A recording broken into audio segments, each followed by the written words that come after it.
C'est encore possible pour toi de changer. Shalom ma fille Ro, shalom ma fille Marika, soyez bénis. Bienvenue au culte de ce matin. Shalom, shalom. Galileo,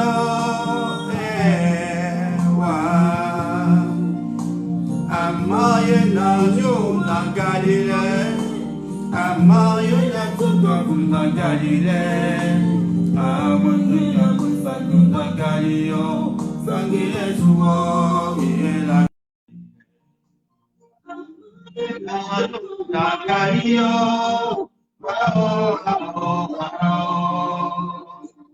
Amaye na yo na Galileo. Connectez-vous, nous avons démarré tout à l'heure notre direct, notre culte.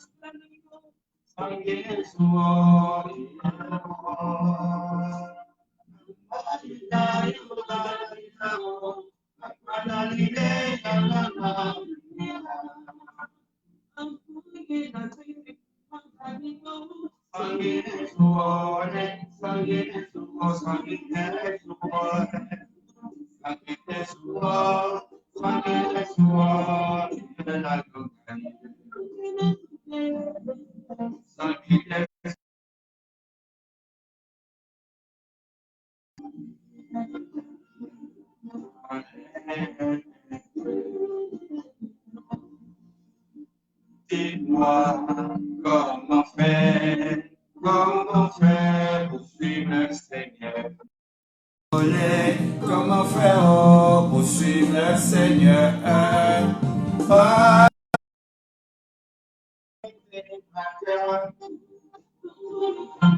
On parle, shalom ma fille Gisèle. Comment faire pour suivre? Frères et sœurs, soyons tous bénis. Je vendis mon âme, je vendis mon âme. Aujourd'hui, je vis comment faire pour suivre le Seigneur.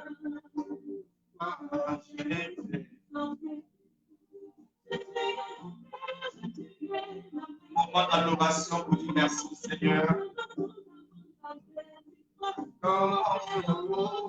Comment faire? Sois béni. Madame Baïli, sois béni. Maman Claire, que Dieu te bénisse. C'est Amen. Changer de vie, oh. Est-ce que Dieu va m'accepter? Est-ce que Dieu va me changer, oh? Est-ce que Dieu va me toucher? Comment faire, oh? Tout à l'heure, nous allons parler de la part du Seigneur Jésus-Christ. Là où tu penses que tout est fini pour toi, laisse-moi te dire que dont le thème est la maison de Dieu, lieu de prière, et non qu'avec des voleurs. Quel que soit le nom que l'on t'en donnait, peuple de Dieu, soyez tous bénis. Pour toi, il peut changer ta vie, il peut changer ta vie, si tu lui ouvres ton cœur. Il est le Dieu de miracle. Alléluia. Somos buenas y español, Dios Señor, come la doa, Invitez des frères à suivre le direct. Invitez les bien-aimés à suivre le direct. C'est notre dernier culte sur Internet et la semaine prochaine, nous allons reprendre les cultes au sein de la communauté.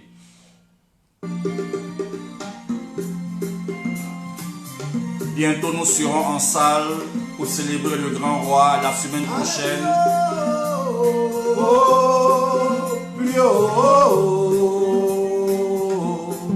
Car rien ne va chez toi qui a appelé quand tout est compliqué.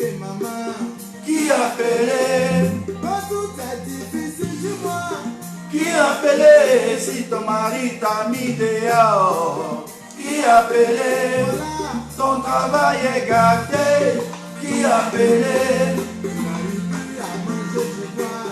Qui a appelé? Zouzou au pio, la gosse zouzou au pio, ma. Sois béni, Janine dit, que Dieu te bénisse, que la grâce de Dieu soit sur ta vie. Bienvenue à notre culte de ce matin.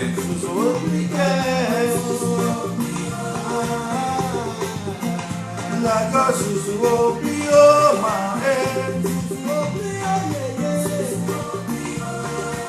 Shalom, shalom famille, sois béni ma soeur Amisha, sois béni. Abalé, abalé, abalé, d'accord. Abalé, abalé, abalé, d'accord. Abalé, abalé, abalé,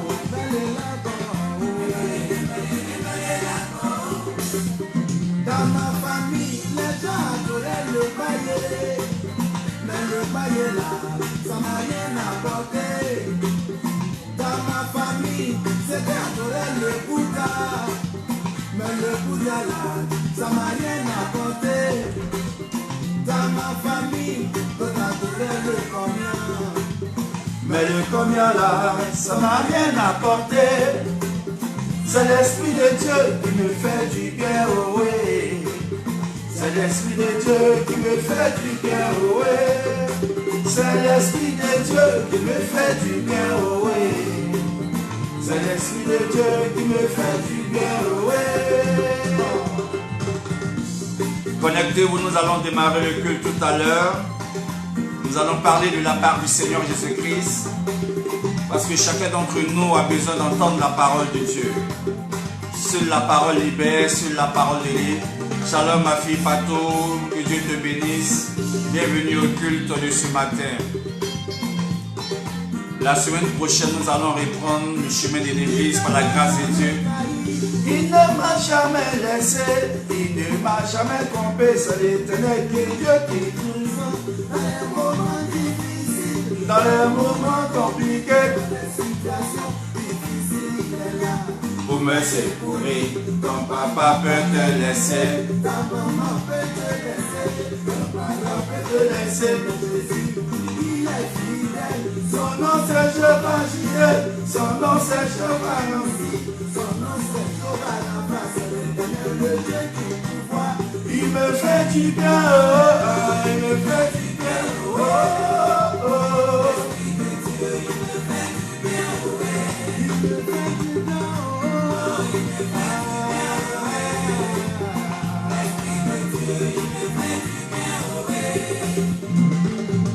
Dieu, ton esprit c'est omniscient, omnipotent, illimité, ça me fait du bien, Dieu, ton esprit c'est omniscient, omnipotent, illimité, il me fait. Invitez des bien-aimés à suivre le direct parce que nous allons parler et toucher des sujets très très sensibles.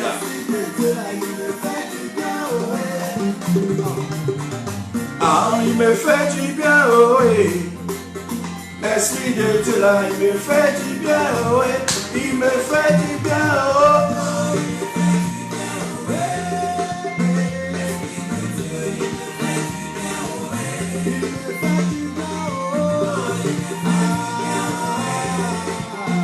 Esprit de Dieu.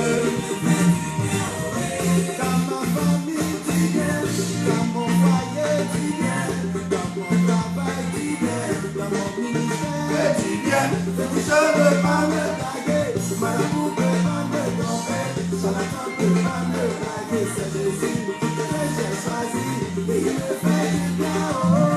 Il me fait du bien, oh. L'Esprit de Dieu, il me fait du bien, oh. Il me fait du bien, oh.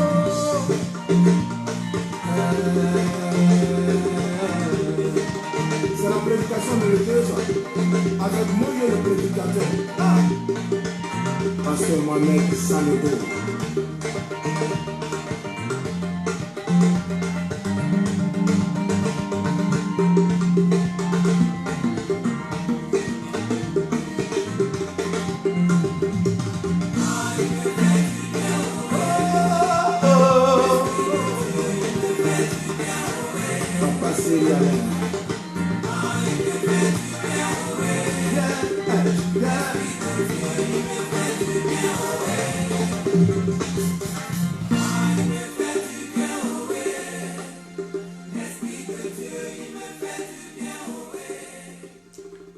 Shalom, shalom, bien-aimés frères, que Dieu nous bénisse. Effectivement, c'est Jésus-Christ qui nous fait du bien.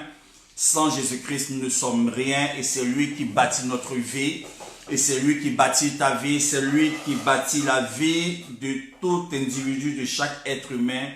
Parce que Jésus-Christ est notre force, Jésus-Christ est notre salut, Jésus-Christ est la vie. Bien-aimés frères, bienvenue à notre culte de ce matin. Le culte dans lequel Dieu nous bénira, Dieu parlera à ton esprit, Dieu parlera à ton cœur et certainement tu seras béni parce que tout ce qui vient de Dieu est une bénédiction pour chacun d'entre nous.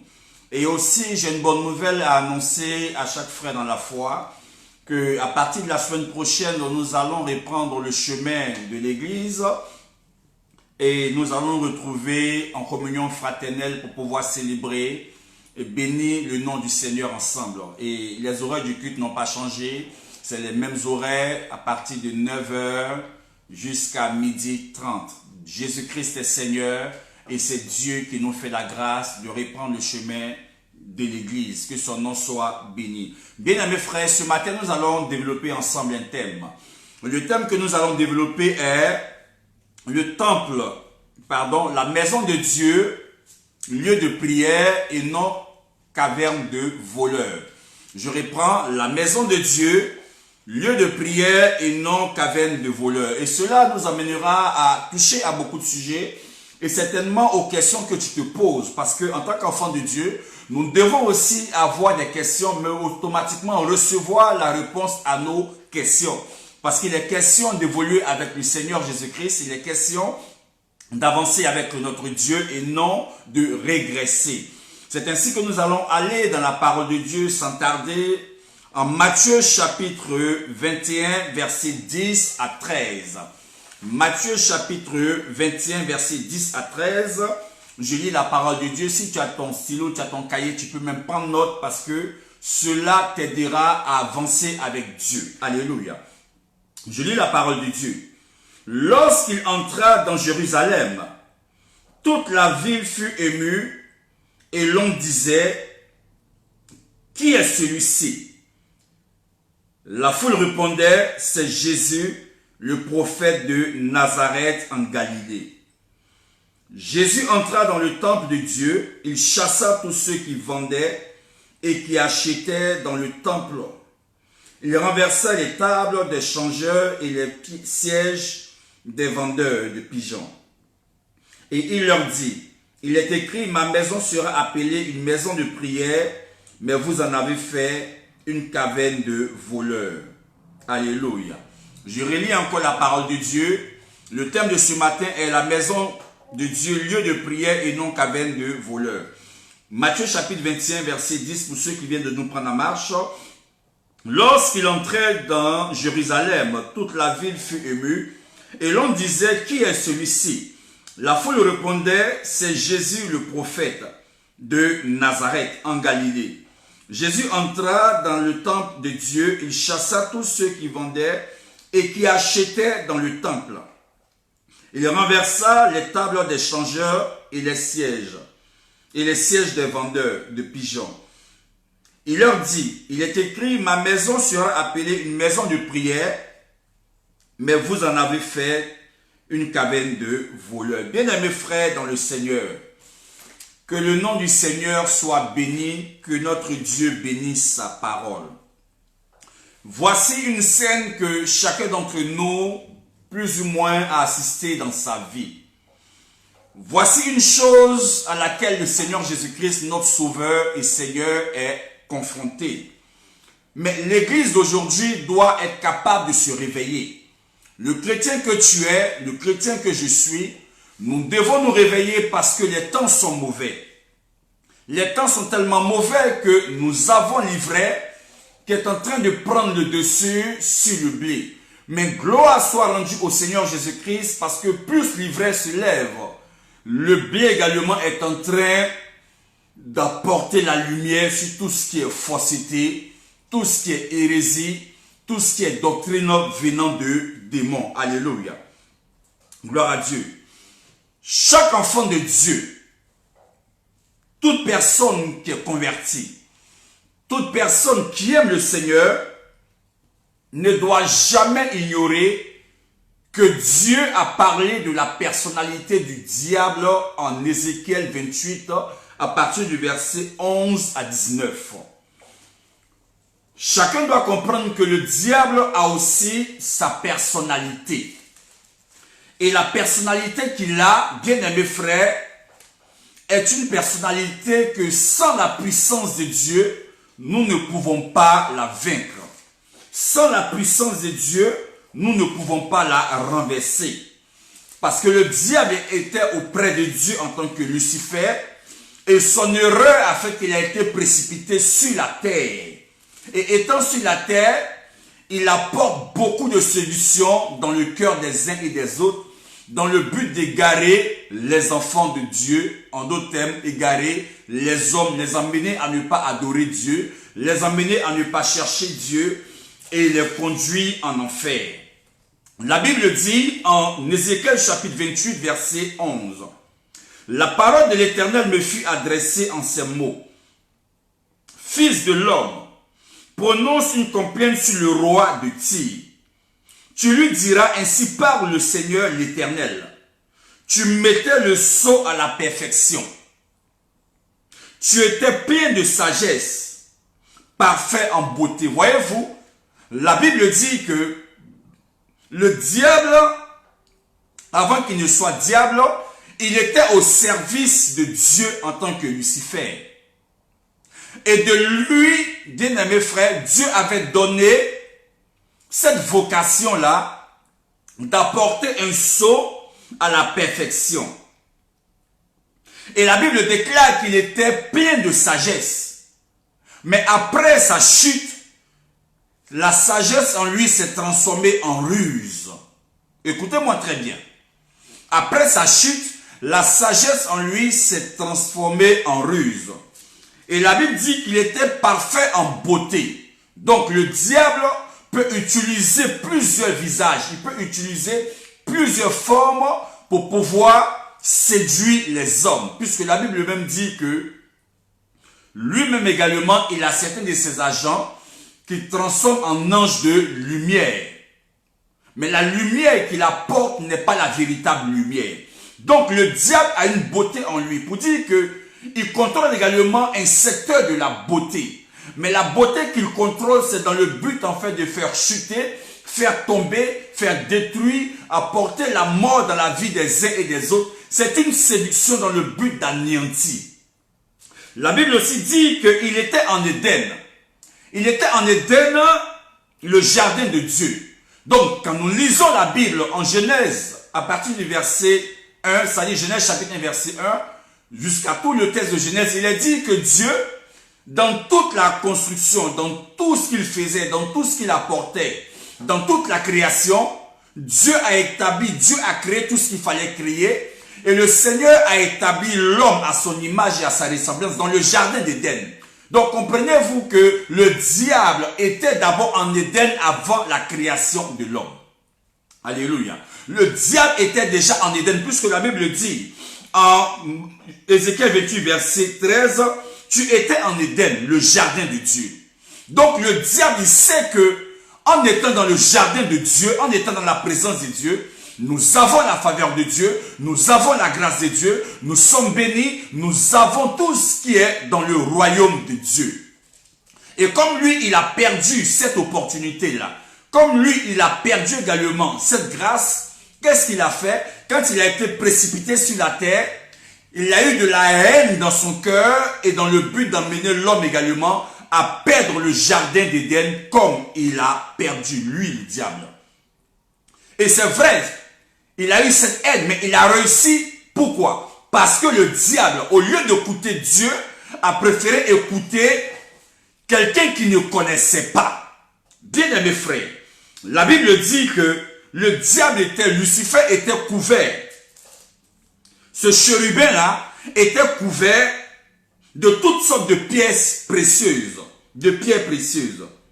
Il y avait la sardoine de topaz, de diamant, de chrysolite. Donc, quand vous lisez jusqu'au verset 15, il est même dit que Dieu a préparé des tambourins, des flûtes à son service. Donc, le diable aussi, il avait une certaine gestion de l'adoration, de la louange. Pourquoi? Parce que la flûte et le tambourin, tout ce qui est instrument de musique, avait été créé à son service. C'est pour cela que dans le monde dans lequel nous sommes, le diable a perverti également la musique, la chanson, pour pouvoir se faire adorer aussi. Alléluia. Gloire à Dieu. Donc, nous, en tant qu'enfants de Dieu, nous devons réaliser que le diable a une mission. Et le but du diable, c'est de séduire le monde entier et c'est d'emmener les enfants de Dieu à s'éloigner de Dieu. La Bible dit que en Genèse chapitre 3 à partir du verset 1, lorsque Dieu a créé les hommes à son image, Adam et Ève, et qu'à un moment donné, Adam et Ève se sont mis dans une promenade et que Ève s'est retrouvée face à une situation, la Bible dit que le diable a commencé à échanger avec elle. Et quand il échangeait avec elle, c'était dans le but en fait de pouvoir la séduire. C'était dans le but de pouvoir l'éloigner de Dieu. Mais quand vous lisez la Bible, il est dit que quand le diable a fini de séduire Ève et qu'elle a mangé de ce fruit-là, elle s'est rendue compte qu'il était bon à manger parce que quoi, ses yeux se sont ouverts, elle en mangea et en donna à son mari. Donc Adam n'était pas absent, il était présent. Mais la Bible va nous dire quoi? Lorsque les deux ont mangé, ils se sont rendus compte qu'ils étaient nus. Bien-aimé mon frère, bien-aimé ma soeur, ce que je veux te dire ce matin, tu as entendu la parole de Dieu. Tu as entendu Jésus-Christ te parler. Tu as entendu le Seigneur te donner un message. Tu as entendu le Seigneur parler à ton cœur. Tu n'as pas besoin d'entendre le message de quelqu'un que tu ne connais pas. Tu n'as pas besoin d'entendre encore un autre message venant du diable. Tu n'as pas besoin d'entendre encore un autre message qui va t'éloigner de la présence de Dieu. Tu n'as pas besoin d'entendre encore un autre message qui va te séduire, qui va te faire croire que le paradis n'existe pas, qui va te faire croire que l'enfer n'existe pas, qui va te faire croire que la vie de l'homme se limite seulement sur la terre. C'est des messages de séduction. Parce que la Bible dit, il est donné à l'homme de mourir une seule fois et après quoi vient le jugement. Donc nous sommes tous de passage sur la terre. Donc ne nous laissons pas séduire, ne nous laissons pas distraire parce que le diable est en train de faire croire que le paradis n'existe pas, l'enfer n'existe pas et que ce que tu auras fait sur la terre, c'est ce qui sera ton partage. C'est vrai, ce que tu bâtis sur la terre prépare ton éternité. Ce que tu construis sur la terre prépare ton éternité. Si tu es faux sur la terre, ne crois pas que ton éternité sera bon. Si tu es mauvais sur la terre, ne crois pas que ton éternité sera bon. Si tu es une personne dangereuse sur la terre, ne crois pas que ton éternité sera bonne. Ton éternité ne sera bonne que lorsque tu accepteras Jésus-Christ et que Christ te pardonnera pour que tu sois également renouvelé par la puissance de Dieu pour devenir un enfant de Dieu. Le diable existe. Le diable n'est pas un conte de fées. Le diable existe. Le diable n'est pas de l'amusement. C'est pour cela que nous devons faire très attention, bien aimés frères. Nous devons ouvrir nos yeux. Et le diable, dans sa précipitation, a été jeté sur la terre. Mais la Bible dit qu'un tiers des anges l'a suivi. Un tiers des anges a suivi le diable dans sa rébellion, dans son mensonge, dans son orgueil, dans sa méchanceté, dans sa haine, dans son hypocrisie, dans son mal. Un tiers des anges a suivi le diable et ils ont été tous précipités sur la terre. Et ceux qui ont été précipités sur la terre, certains ont occupé les eaux. Certains ont occupé les marigots, certains ont occupé les mers, certains ont occupé des fleuves, certains ont occupé des montagnes, certains ont occupé des forêts, certains ont occupé des savanes, certains ont occupé différents territoires parce que dans chaque territoire se trouve une entité satanique qui est également au service du diable. Et c'est lui qui doit rendre compte au diable quand en ce qui concerne sa mission. Et cette entité satanique également a des démons qu'il gère. Et les démons qu'il gère sont censés également accomplir leur mission pour rendre compte et ensuite lui à son tour rendre compte également au diable. Donc c'est une chaîne qui est établie. Bien aimé mon frère, c'est pour cela que nous devons faire très attention en tant qu'enfant de Dieu. Le but des démons, bien aimés frères, ils ont une seule chose. Alléluia. Les démons ont une seule obsession. Les démons ont une seule obsession, bien aimés frères. Ce qu'ils recherchent aujourd'hui, c'est d'infiltrer également, bien aimés frères, le corps de l'homme. Les démons ont une seule obsession. Ce qu'ils recherchent aujourd'hui, c'est d'infiltrer le corps de l'homme, l'esprit de l'homme et son âme, dans le but en fait de contrôler la personne qu'il possède et de l'amener à les servir. Alléluia. Gloire à Dieu. Alléluia. C'est d'emmener ces personnes-là à être à leur service. C'est pourquoi nous devons vraiment ouvrir nos yeux. Alléluia. Gloire à Dieu. La Bible dit que on ne peut servir 2 maîtres à la fois. Soit tu aimeras l'autre et tu haïras l'autre. Matthieu chapitre 6 verset 24. La Bible dit qu'on ne peut pas servir 2 maîtres à la fois. Tu ne peux pas servir Dieu et le diable.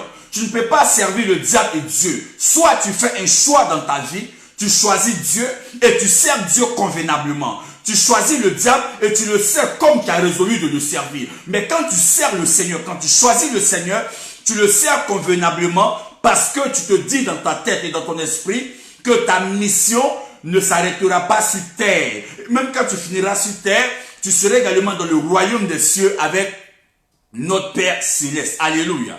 Gloire à Dieu. Et donc, le démon de l'argent aujourd'hui, ce démon qui contrôle le pouvoir des finances, c'est Mammon. Alléluia. Celui qui contrôle le pouvoir des finances, c'est Mammon. Bien-aimés frères, qui est Mammon? Mammon est cette entité-là qui contrôle également le pouvoir financier. Tout ce qui est en rapport avec l'argent, il le contrôle. Tout ce qui est en rapport avec les finances, il le contrôle. Tout ce qui est en rapport avec le matériel financier, il le contrôle. Et donc, ce démon-là, cette entité satanique, bien aimés frères, dirige des démons qui sont à son service. Écoute-moi bien. Quand on parle de Mammon, c'est une entité, c'est un démon, un chef démon de l'armée de Satan, que Satan également a établi dans le but de diriger d'autres esprits. Et ces autres esprits qui dirigent, sont censés lui rendre des comptes. Donc, Mammon qui a la tête. Mammon qui a la tête dirige des démons. Et le premier démon qui dirige, c'est le démon de cupidité. Quand une personne est cupide, elle est capable de tuer. Quand une personne est cupide, elle est capable de livrer son enfant en sacrifice. Quand une personne est cupide, elle est capable également de détruire des vies.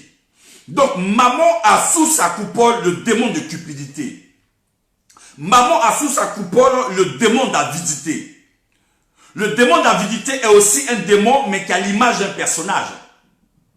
Un personnage qui séduit par la parole. Un personnage qui peut te séduire par sa parole et sans que tu ne t'en rendes compte, tu peux te dépouiller de tout ce que tu as comme argent. Tu peux te dépouiller de tout ce que tu as comme bien. Le démon d'avidité est un démon qui travaille beaucoup dans le domaine des banques. Il travaille beaucoup dans le domaine des finances. Alléluia. Mais il est dirigé et il est contrôlé, il est sous la coupole de Mammon. Ensuite vient le démon de vol. Le démon de vol, bien aimés frères, travaille avec le démon de convoitise. Celui qui est dans le vol à la base, c'est parce qu'il a convoité quelque chose qui ne lui appartient pas. Celui qui est dans le vol, c'est parce qu'il a été envieux. Celui qui est dans le vol, c'est parce qu'il veut obtenir une chose avant les autres. Celui qui est dans le vol, c'est parce que son cœur a aimé une chose dont il veut s'accaparer. Alléluia. Le démon également David, l'esprit Mammon travaille également avec le démon de manque. C'est-à-dire qu'il y a des personnes qui ne peuvent pas également se contenter. Il y a des démons également, il y a des personnes qui ne peuvent pas vivre du peu qu'elles ont. Elles sont tous les jours dans un combat dans le but d'être mieux que les autres. Dans le but d'être meilleur que les autres. C'est pas mauvais d'être meilleur comme que les autres. Mais il faut être meilleur selon le programme de Dieu. Mais ne sois pas meilleur avec de mauvaises intentions.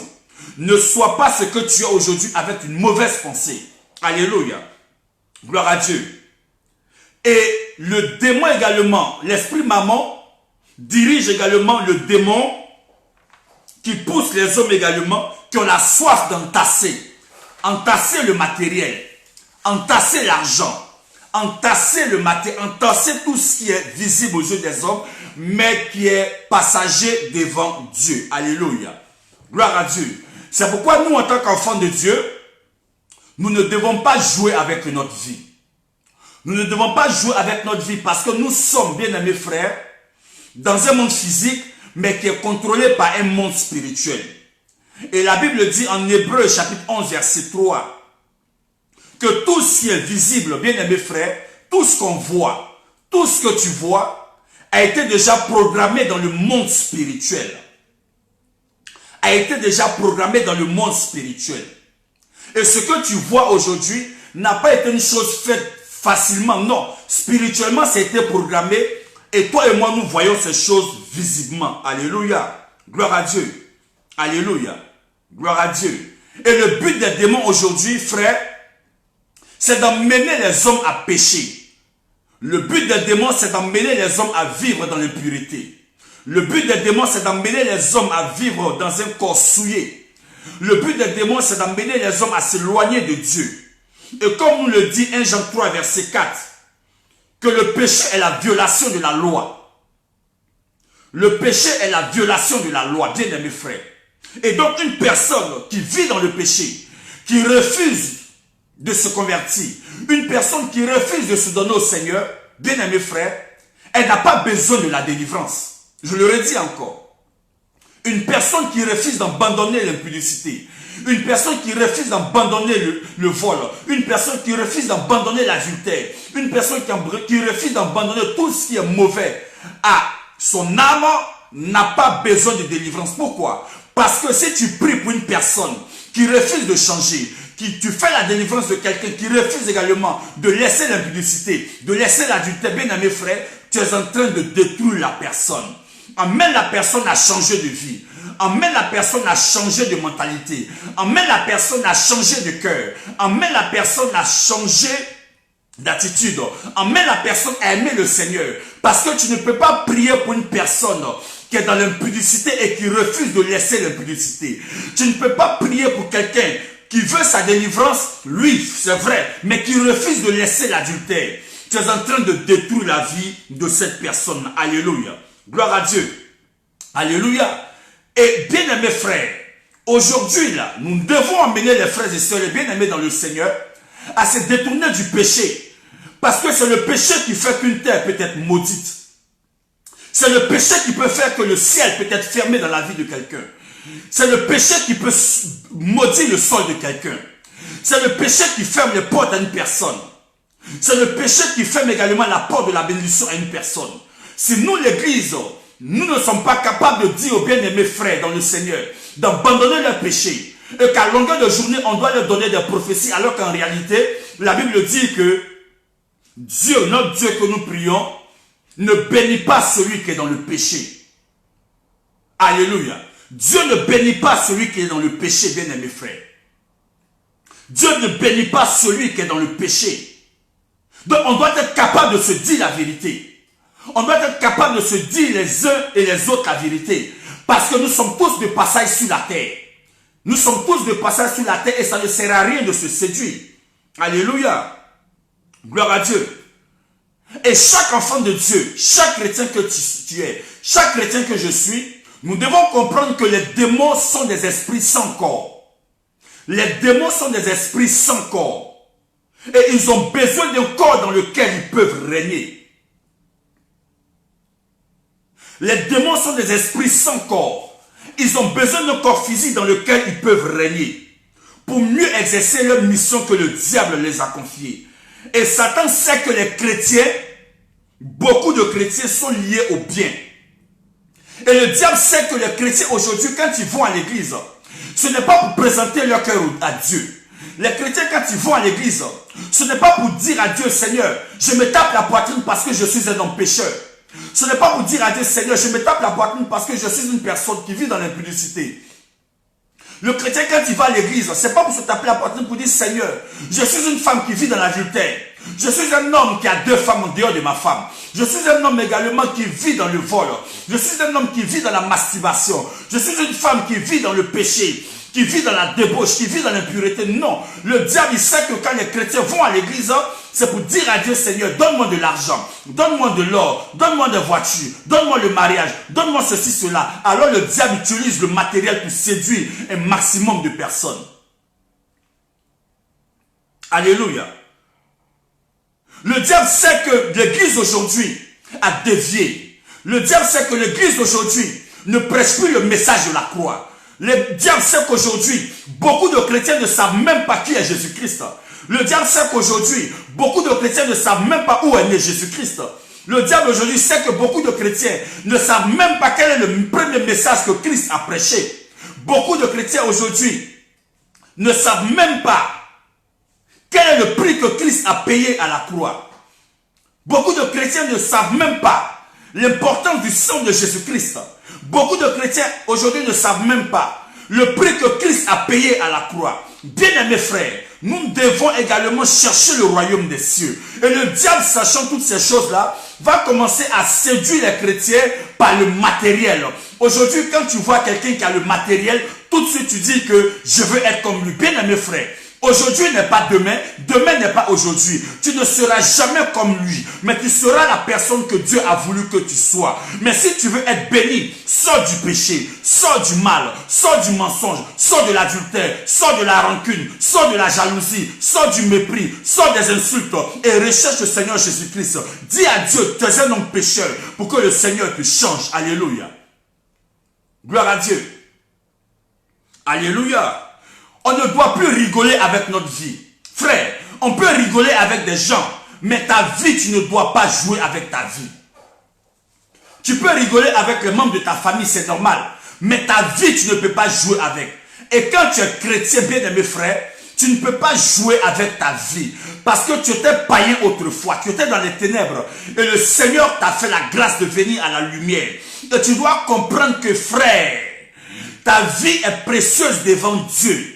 Tu dois comprendre, frère, que ta vie est importante devant Dieu. Tu dois comprendre, ma soeur, que ta vie est précieuse devant le Seigneur. Mon ami, tu dois comprendre que ta vie a un prix aux yeux du Seigneur. Et donc, tu ne dois pas jouer avec ta conversion. Tu ne dois pas jouer avec ta vie. Parce que tu ne sais pas quand tu vas perdre la vie. On ne sait pas quand est-ce qu'on va perdre la vie. On n'est pas les maîtres du temps. On ne connaît pas notre saison. On ne connaît pas nos heures. On ne connaît pas nos minutes. On ne connaît pas également ce qui arrivera demain. C'est pourquoi pendant qu'il est temps, rachète le temps. Commence à changer. Commence à mieux te comporter. Commence à t'engager avec le Seigneur. Lis la parole de Dieu. Lis la Bible. Médite-la. Prie. Jeune, cherche le Seigneur, ne sois plus dans l'amusement parce que les temps sont mauvais. Le diable aujourd'hui rigole parce qu'il sait que les chrétiens, beaucoup vont à l'église sans la Bible. Le diable rigole parce qu'il sait que les chrétiens font des combats spirituels sans verset biblique. Il sait que les chrétiens aujourd'hui chantent le nom de Jésus-Christ, mais leur cœur est éloigné du Seigneur Jésus-Christ. Il est temps que chacun se réveille. Il est temps que chacun pense à sa vie. Il est temps que chacun se réveille de là où il se trouve. Il est temps que chacun pense à sa vie, bien-aimé frère, parce que la vie, elle est précieuse aux yeux de Dieu. Alléluia. Les hommes vivent comme ils veulent. Les hommes font ce qu'ils veulent. Mais la Bible dit, si tu crois qu'il y a un Dieu, les démons aussi le croient. Alléluia. Si tu crois qu'il y a un Dieu, tu fais bien. Tu ne peux pas vivre comme si Dieu n'existait pas. Tu ne peux pas vivre comme si de la façon dont tu respirais, c'était par tes propres moyens. Tu ne peux pas vivre tout en disant que ce que tu as acquis, c'est par ta propre force. Tu ne peux pas vivre tout en croyant que tout ce qui arrive à ta vie, c'est par tes propres forces. Bien-aimés frères, la Bible dit que si tu crois que Dieu existe, tu fais bien. Parce que les démons le croient aussi. Alléluia. Gloire à Dieu. Alléluia. Nous devons nous réveiller, bien-aimés frères. Nous devons nous réveiller, bien-aimés ma soeur. Nous devons nous réveiller, mes amis, parce que les temps sont mauvais. Les temps deviennent de plus en plus mauvais. Et on ne sait pas qu'est-ce qui arrivera demain. Alléluia. Gloire à Dieu. Aujourd'hui, frère, nous nous levons dans le combat spirituel, c'est vrai. Mais un combat spirituel sans la parole de Dieu, un combat spirituel avec un cœur qui est mauvais, le combat spirituel n'a pas d'effet. Le combat ne réussit que lorsque ton cœur est en accord avec Dieu. Tu ne peux pas chasser un démon de colère pendant que toi, tu manifestes la colère. Tu ne peux pas chasser un démon d'impudicité pendant que tu dors dans l'impudicité. Tu ne peux pas chasser un démon d'ivrognerie pendant que tu es tout le temps plongé dans la bière. Tu ne peux pas chasser un démon également d'hypocrisie pendant que tu es hypocrite. Tu ne peux pas chasser un démon également d'adultère pendant que toi-même tu es dans l'adultère. Tu ne peux pas chasser un démon de vol pendant que toi-même tu es dans le vol. Tu ne peux pas chasser un démon de mépris pendant que toi à longueur de journée tu méprises tes frères et sœurs. Bien-aimés frères, pour rentrer dans un combat il te faut être une personne libre. La Bible dit que Jésus-Christ a dit quoi? Satan ne retrouvera rien en moi. Que Satan ne retrouve rien dans ta vie. Que le diable ne retrouve rien dans ton cœur. Que le diable ne retrouve aucune chose sur laquelle il peut s'appuyer pour pouvoir te condamner devant Dieu. Aujourd'hui, on se lève, on fait des combats spirituels. Mais c'est des combats spirituels sans fruit. Parce qu'il y a certains qui ont le cœur qui est mauvais. Il y a certains qui ne veulent pas changer. Il y a certains qui ne croient même pas en Dieu. Mais ils utilisent le nom de Dieu pour obtenir ce qu'ils veulent. C'est pourquoi tu dois, frère, te réveiller. Tu dois te réveiller. La Bible dit, la maison de Dieu, lieu de prière et non caverne de voleurs. La Bible dit la maison de Dieu, lieu de prière et non caverne de voleurs. Alléluia. Gloire à Dieu. Chaque chrétien, chaque personne qui aime le Seigneur Jésus-Christ doit faire attention. Parce que faisons très attention, on n'utilise pas le nom de Dieu pour pouvoir s'enrichir. On n'utilise pas le nom de Dieu pour pouvoir remplir son compte. On n'utilise pas le nom de Dieu pour pouvoir préparer son avenir. On n'utilise pas le nom de Dieu pour pouvoir également avoir tout ce qu'on veut sur la terre. Tu ne peux pas utiliser le nom de Dieu pour amasser beaucoup d'argent alors qu'en réalité, c'est des choses qui sont éphémères. On utilise le nom de Dieu pour changer notre cœur. On utilise le nom de Dieu pour changer notre vie.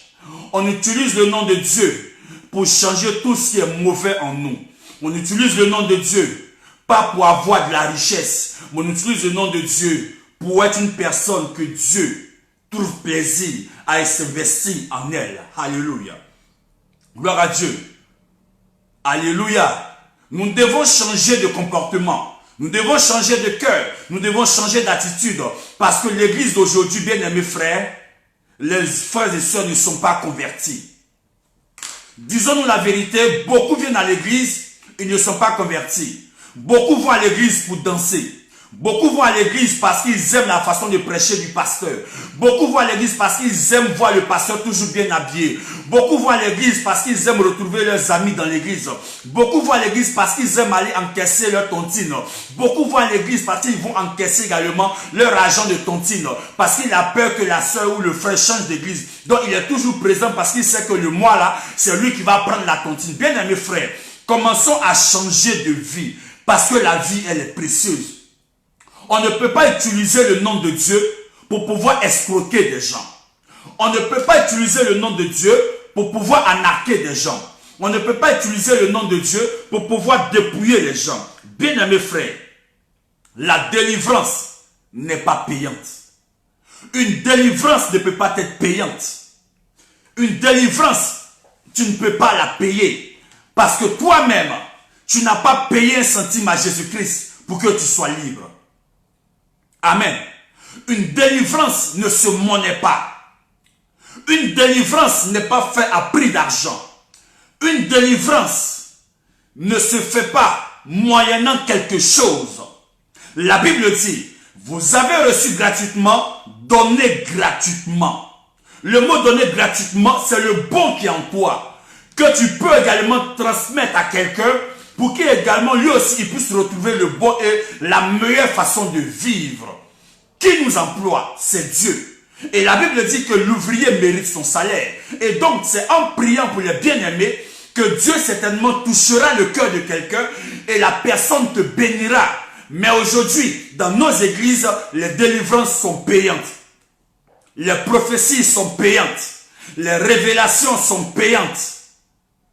Les intercessions sont payantes.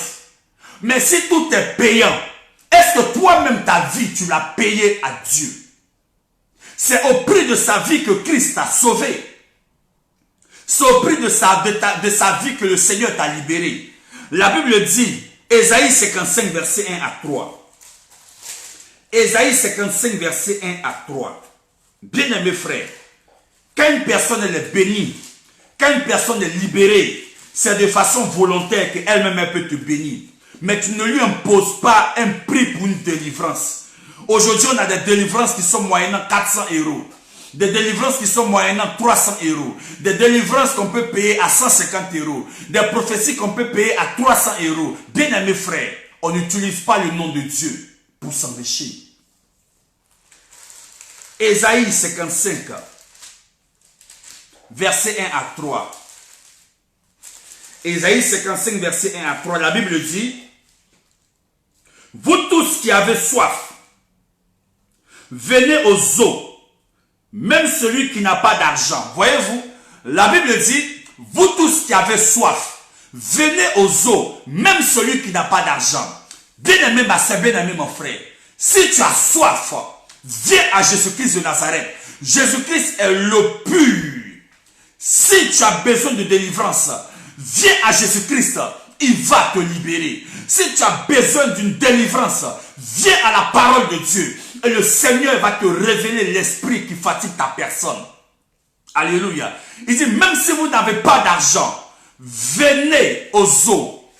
Venez à la parole. Revenez à Jésus-Christ si vous voulez avoir la délivrance. Alléluia. Gloire à Dieu.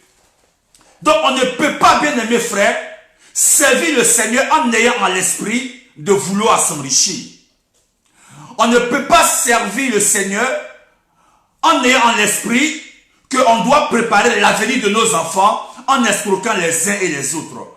On ne peut pas servir le Seigneur en disant que lui, comme je n'ai pas encore construit ma maison, il faut que j'escroque, il faut que je dépouille, il faut que je fasse des systèmes pour avoir de l'argent, pour que demain je puisse aussi, moi aussi, avoir ma maison. Frère, si Dieu t'a réellement appelé, si Dieu t'a réellement choisi, si Dieu t'a réellement mis à part, tu ne peux pas t'inquiéter pour ton avenir. Tu ne peux pas t'inquiéter pour ton avenir, parce que c'est Dieu qui bâtit ta vie. Alléluia. Gloire à Dieu. Voici ce que la Bible va nous dire. En Actes chapitre 8, Actes chapitre 8, Actes chapitre 8, à partir du verset 18, la Bible dit, Simon le magicien, la Bible dit, lorsque Simon vit que le Saint-Esprit était donné par l'imposition des mains, lorsque Simon vit que le Saint-Esprit était donné par l'imposition des mains des apôtres, il leur offrit de l'argent. Regardez bien. Actes chapitre 8, verset 18.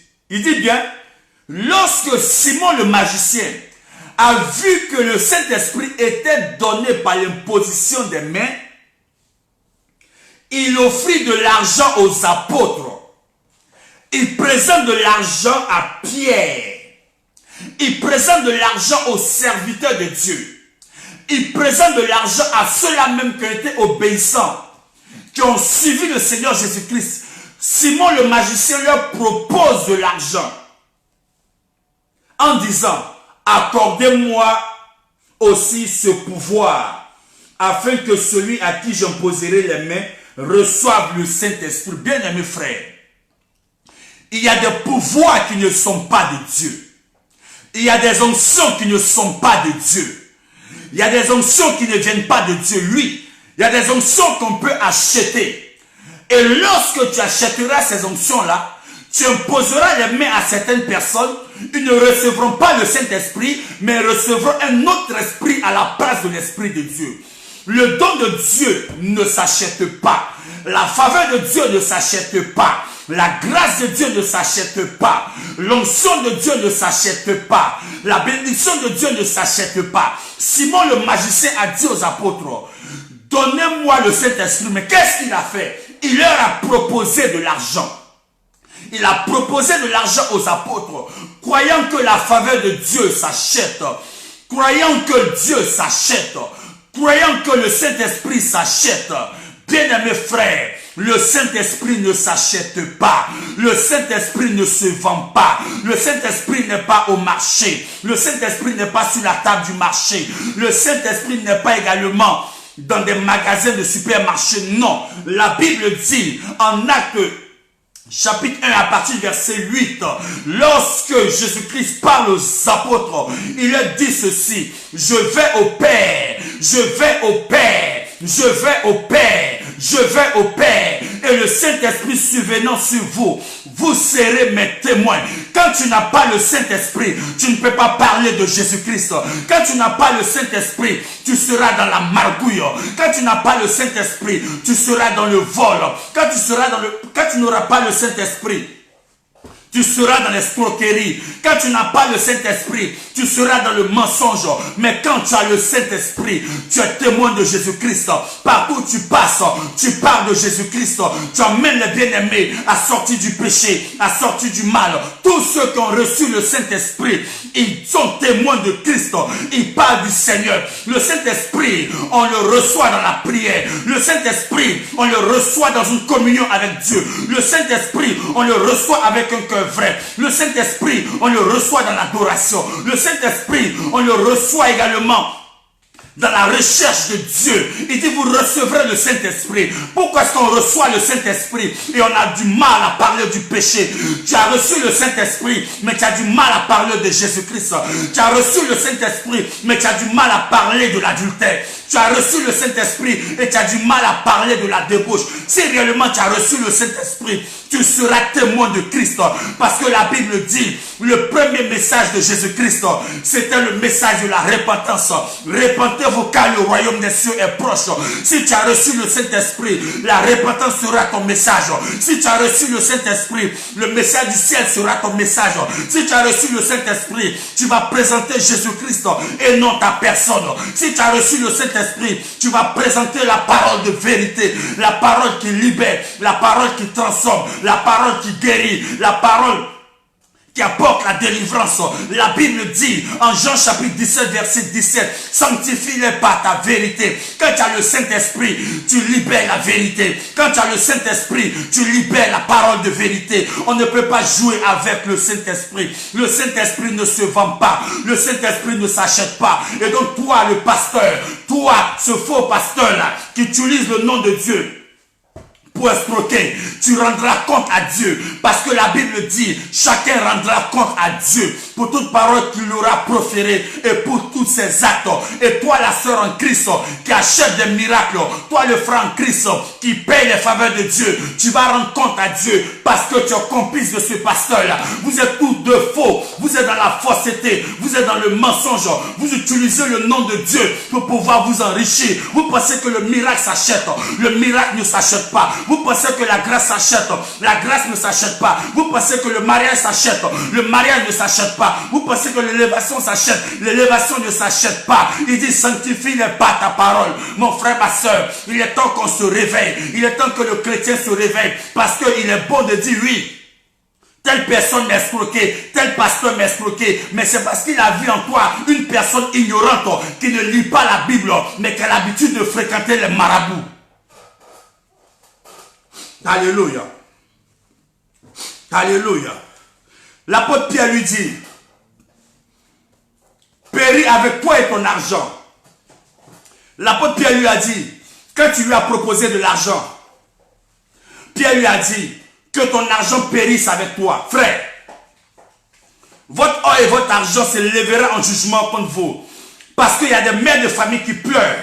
Vous leur avez donné des prophéties qu'elles allaient être bénies. Mais ça fait 15 ans qu'elles ne sont pas bénies. Alors qu'elles ont payé à hauteur de 200, 300, 400 euros. Et vous êtes assis dans vos palais. Vous êtes assis dans vos maisons. Vos enfants sont heureux. Et des familles sont en train de pleurer. Et vous aussi qui achetez ces miracles-là. Vous aussi qui payez ces pasteurs-là. Pour avoir des miracles. Vous allez rendre compte à Dieu. Parce que tous, nous sommes fautifs. Tous, vous êtes fautifs. Et frère, on doit changer de mentalité. Le miracle ne s'achète pas. Dieu ne se vend pas. Alléluia. Alléluia. Gloire à Dieu. Aujourd'hui, l'église de Dieu est transformée en supermarché où on peut vendre l'huile. Aujourd'hui, l'église de Dieu est transformée en une fontaine d'eau où des chrétiens viennent avec leur bidon pour remplir de l'eau consacrée. De l'eau consacrée, de l'eau consacrée. Oui, vous dites de l'eau consacrée. Mais autrefois, quand les catholiques allaient prendre de l'eau à Fatima, et ils disaient que l'eau était l'eau bénite, vous leur direz chaque jour que ce n'est pas une eau bénite. Mais pourquoi est-ce que vous faites ça? C'est parce qu'à la base, vous-même là, vous êtes des féticheurs rentrés dans l'église. Vous utilisez l'ignorance des gens pour pouvoir les escroquer. Quand tu dis que les autres font des choses qui ne sont pas bien, ne répète pas ce qu'ils font dans ta maison. Parce que si tu répètes les choses qu'ils font dans leur maison, toi aussi tu es coupable, bien-aimé frère. Vous utilisez l'ignorance des enfants de Dieu. Vous cachez la vérité. Vous êtes des faux et vous venez salir l'image des véritables serviteurs de Dieu. Il y a de bons serviteurs de Dieu. Il y a de véritables servants de Dieu. Mais les faux sont en train de ternir l'image des vrais serviteurs de Dieu. C'est pourquoi nous devons nous lever pour dire à ces faux-là que vous allez rendre compte à Dieu. Parce que vous vendez les choses de Dieu. Et vous croyez que les choses de Dieu s'achètent. Alléluia. Aujourd'hui, l'église, quand tu vas à l'église, tu dois avoir ta bouteille d'eau. La bouteille d'eau dans ta main. On dit c'est pour consacrer l'eau à Dieu. Tu es en train d'être un féticheur. Aujourd'hui dans l'église, on vend des œufs consacrés. Dans l'église, on vend du vin consacré. Dans l'église, on vend des foulards consacrés. Dans l'église, on vend des amulettes consacrées. Dans l'église, on vend des clés consacrées. Dans l'église, on vend même la photo du pasteur. On te dit, si tu prends la photo du pasteur, tu mets dans ta maison, tu vas voir. Dieu va te bénir. Frère, c'est parce que tu es ignorant. C'est parce que tu n'es pas intelligent. Ils ont vu en toi une personne qui n'est pas intelligente. Une personne qui accepte tout. C'est pour cela qu'ils vont continuer de te mentir, t'escroquer. Et puis tu vas venir sur les réseaux sociaux pour dire, tel pasteur m'a escroqué. Non, ne dis pas tel pasteur, frère. Dis, il y a quelqu'un qui m'a escroqué. Parce qu'un véritable pasteur ne peut pas t'escroquer. Un véritable serviteur de Dieu te parlera de Jésus-Christ de Nazareth.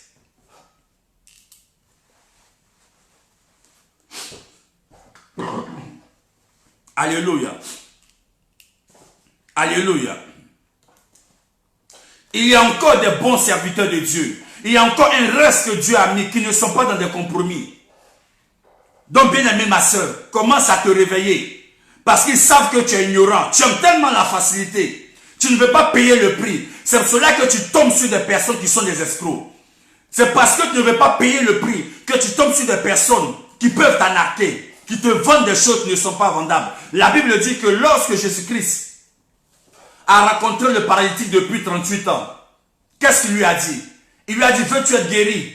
Il dit, Seigneur, quand je me lève, il y a d'autres personnes qui tombent dans l'eau avant moi. Quand je suis prêt à me lever, d'autres personnes tombent dans l'eau avant moi. Jésus lui dit, veux-tu être guéri? Il dit, Seigneur, je le veux. Il dit, lève-toi, prends ton lit et va. Frère, dans la vie, là, aujourd'hui, l'église est remplie de beaucoup de choses. Ceux qui ont l'argent dans l'église peuvent acheter le miracle auprès du pasteur. Mais ceux qui n'ont rien, qu'est-ce qu'ils font de leur vie? Jésus-Christ n'est pas avec eux. Aujourd'hui, dans l'église, on accorde plus de faveur aux riches que aux pauvres. Pourtant, c'est le pauvre dans l'église qui balaie l'église. Pourtant, c'est la sœur pauvre dans l'église qui nettoie la chair. Pourtant, c'est la sœur pauvre dans l'église qui nettoie également les strates du pasteur. Mais le riche, qu'est-ce qu'il fait? Il ne fait rien. Il vient s'asseoir et il prend le pasteur comme son ami. Il prend le pasteur comme son collègue de service. Frère, faisons attention. Parce que tout serviteur de Dieu n'est pas une personne qu'on doit manipuler. Un serviteur de Dieu, il écoute Dieu. Il marche selon les principes et les valeurs de Christ. Parce que Dieu l'investit de quelque chose de fort. C'est pourquoi la Bible va nous dire, en Exode chapitre 28, à partir du verset 1. Exode 28, verset 1. Vous allez voir ce que la Bible dit. Exode 28, verset 1. Des gens qui viennent à l'église, ils ont de l'argent, ils ne veulent pas se convertir. Ils viennent dans les églises pour faire des pasteurs, leurs amis. Frères, c'est le diable qui est en train d'amener quelqu'un pour contrôler ton ministère. Il vient avec son argent, mais son cœur n'est pas pour bâtir l'église. Son cœur est venu pour te contrôler.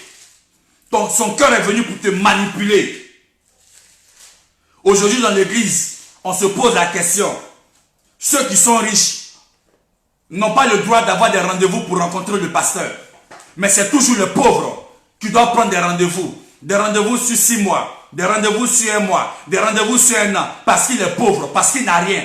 Donc lui, le pauvre, il faut qu'il prenne un rendez-vous. Mais le riche, il a accès libre au pasteur. Le riche, il a accès au pasteur. Mais le pauvre n'a pas accès au pasteur. La femme qui balaye l'église n'a pas accès au pasteur. Quand elle demande après le pasteur, on lui dit, prends rendez-vous dans 6 mois. Prends rendez-vous dans 4 mois. Alors que c'est elle qui balaye l'église.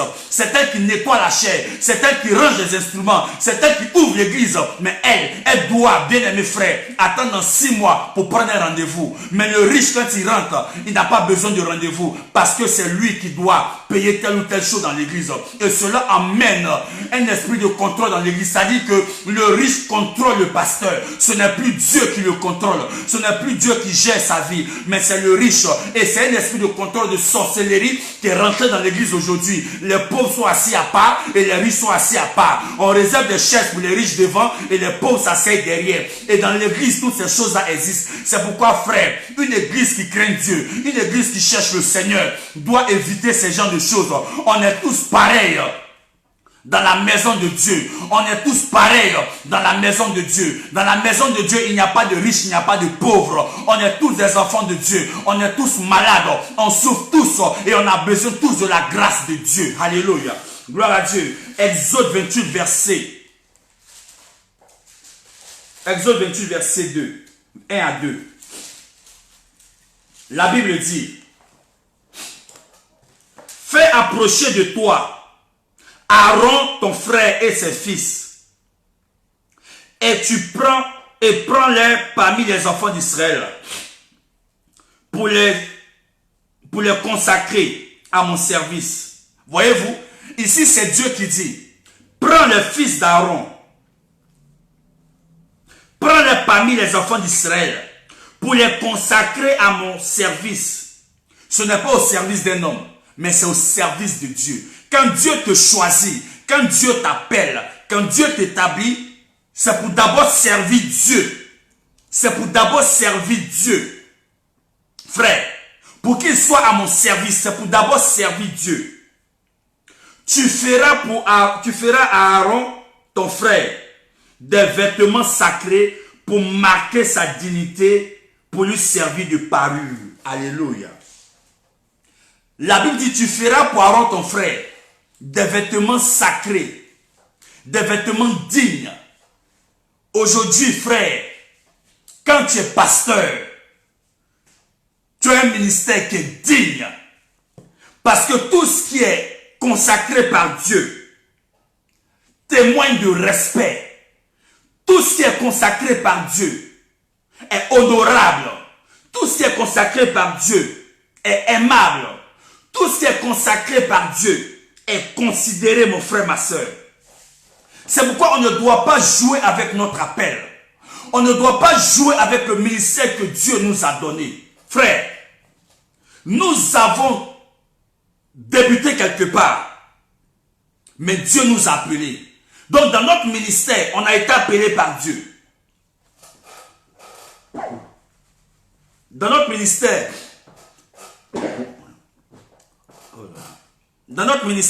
on a été appelé par Dieu. Et dans cet appel-là, Dieu a fait son choix. Et dans ce choix-là, Dieu nous a qualifiés. Et dans cette qualification, on a été mis à son service pour que le monde entier puisse comprendre et savoir combien de fois il y a un Dieu qui existe et qui bâtit la vie de l'homme. Alléluia. Et dans ce vêtement sacré et pur que nous avons, frère, il y a le témoignage de Dieu qui nous accompagne. Il y a la vie de Dieu qui nous accompagne. Il y a la vérité du royaume de Dieu qui nous accompagne. Il y a la parole de vérité qui nous accompagne. Dans ce vêtement pur, frère, dans notre appel que nous avons reçu de Dieu, il y a l'alliance de Dieu. Parce que Dieu, quand il nous appelle, il y a une alliance qui tisse avec nous. Et dans cette alliance, on a l'engagement qu'on prend vis-à-vis de Dieu. Et dans cet engagement, on a également la loi de la vérité qui vient du Seigneur. Et dans cette vérité-là, ressort également des miracles, des bénédictions. Alléluia. Gloire à Dieu.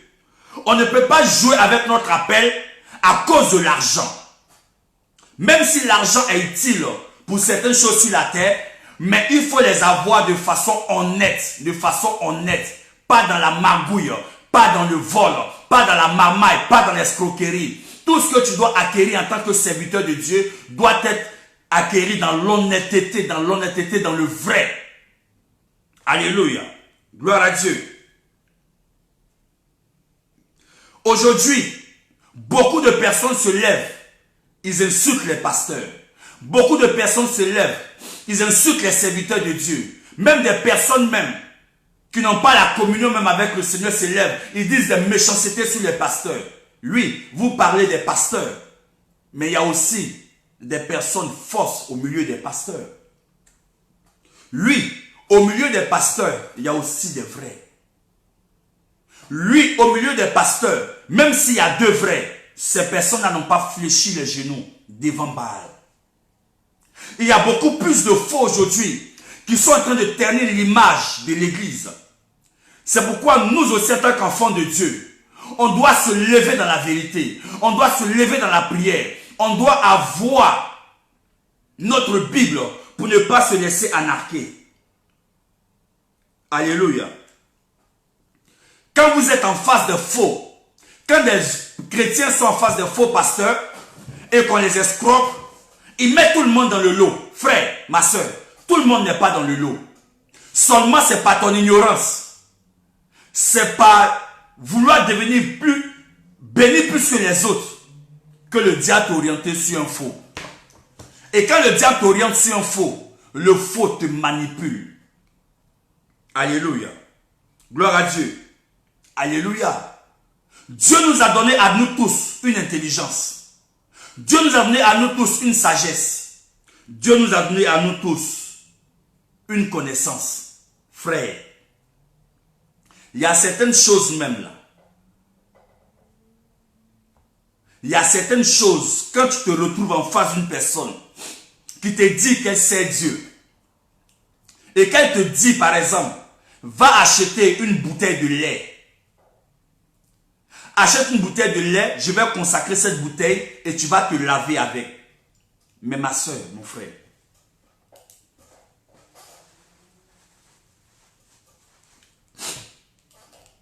ma soeur, mon frère, tu dis que tu es chrétien et tu es en face d'une personne qui te dit, achète une bouteille de lait. Amen, je vais consacrer ça et mets une offrande de 200 € dessus. Mais qu'est-ce que tu viens de faire? Tu n'es pas allé vers un serviteur de Dieu. Tu es simplement allé vers un marabout. Et je vais te dire une chose que tu ne sais pas. Le lait est utilisé beaucoup par l'esprit des eaux. Le lait est utilisé beaucoup par les personnes qui sont au bord de l'eau, qui font des adorations à la sirène des eaux. Le lait constitue une alliance avec les eaux. C'est pourquoi tous ceux qui vont faire des sacrifices en bordure de mer ou en bordure de lagune, ils mettent toujours des boîtes de lait en bordure de lagune avec un parfum. Ils mettent également une pièce de 5 francs ou ils mettent un billet de 500 francs. À l'époque, c'était un billet de 500, maintenant c'est une pièce de 500. Et tu mets ça devant l'eau ou tu jettes ça dans la lagune. Mais le lait que tu jettes dans la lagune, frère, le lait que tu jettes dans la lagune, qu'est-ce que tu viens de faire? Tu viens de tisser une alliance. Parce que toi, en tant que femme, quand ton enfant naît, qu'est-ce que tu lui donnes? Tu lui donnes le lait maternel. Quand ton enfant naît, qu'est-ce que tu lui donnes? Tu lui donnes le lait maternel. Et on t'a dit de prendre une bouteille de lait pour aller jeter dans la lagune. Le lait que tu allais jeter physiquement correspond à ton lait maternel que tu as donné à l'esprit des eaux de contrôler. Or, c'est ce lait maternel-là qui rentre également dans la vie de l'enfant, qui nourrit l'enfant. Donc, l'esprit des eaux prendra le contrôle de la vie de ton enfant. Frère, beaucoup de personnes sont en train de mettre les chrétiens dans la sorcellerie. Quand tu mets une pièce de 500 francs en bordure de l'eau, Le chiffre 5, c'est le chiffre de la grâce. Donc, tu es en train de donner en fait toute ta destinée à l'eau.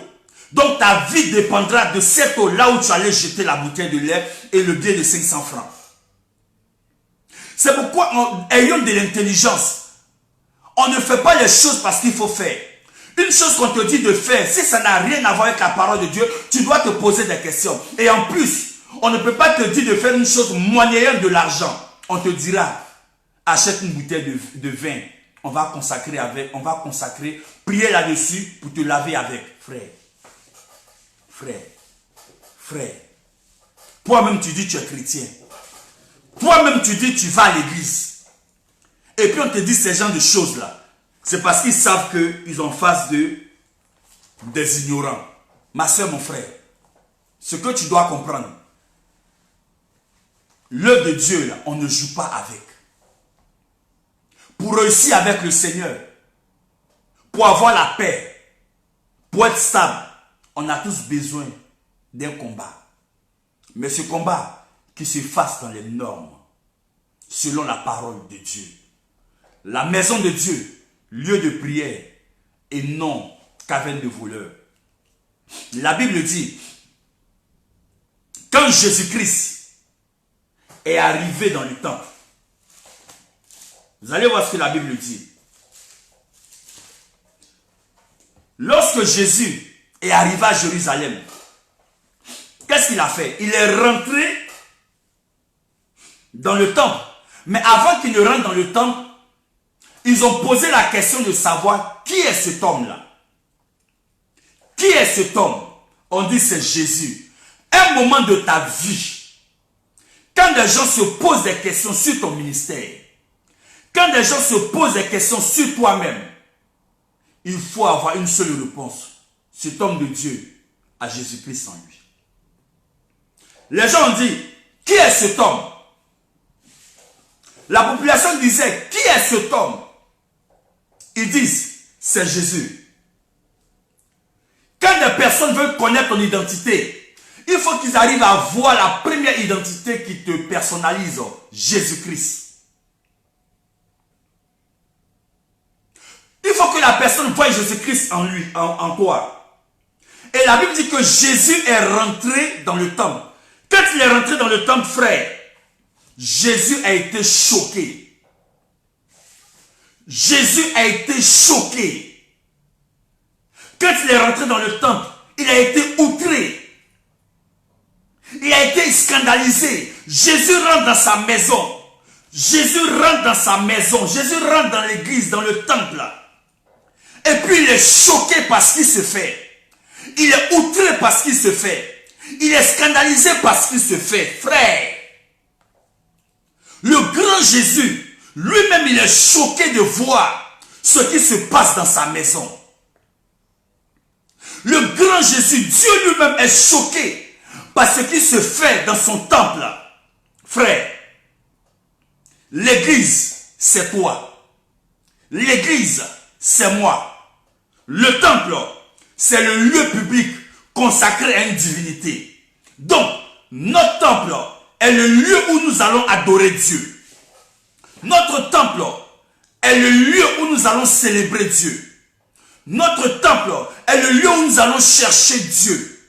Mais la Bible dit, quand Jésus-Christ est rentré dans le temple, il arrive un moment quand le Seigneur regarde ce qui se passe dans le temple, il est choqué. Il est choqué. Jésus-Christ est choqué. Jésus-Christ est outré. Jésus-Christ est scandalisé par tout ce qui se passe dans l'église aujourd'hui. Par tout ce qui se passe dans nos temples aujourd'hui.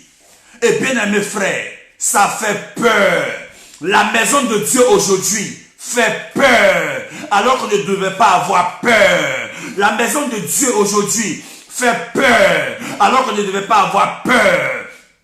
La maison de Dieu aujourd'hui fait peur parce qu'il y a des hommes mariés. Quand ils emmènent leurs femmes dans des églises, on leur dit que la femme n'est pas ta femme. où ta femme, où le mari n'est pas ton mari. L'église fait peur à cause des faux qui sont en train de ternir le nom de l'église, qui sont en train de ternir l'image de l'église.